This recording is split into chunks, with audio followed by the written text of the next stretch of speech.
iso keltainen pallo tuolla taivaalla on? Se on kuu. Kuu on suunnattoman suuri. Mutta kuuhan seuraa meitä. Ei se seuraa meitä. Se vain näyttää siltä, kun se on niin kaukana meistä. Pystyykö kuuhun lentämään? Kyllä, mutta siihen tarvitaan raketti.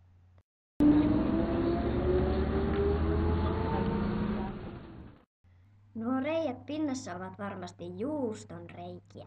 Ei kuu ole juustoa. Eikö? Ei, se on kiveä. Ei sitä voi syödä. Ja reijät ovat kraattereita. Kraatterit ovat muodostuneet muiden kivien törmäyksistä kuuhun. Mutta ne kuopat ovat sitten hirveän isoja, eikö vain? Kuuukko varmaan asuu sellaisessa. Harmi, että se on vain satuolento. Niin, sellainen olisi kiva tavata. Mutta eikö kuun pinnalta putoa pois, kun kuu pienenee?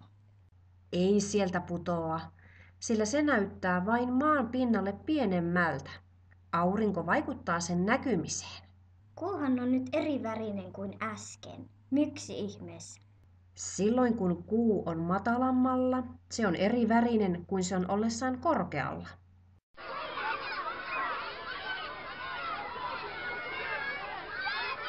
Hei, nyt minä tiedän paljon kuusta.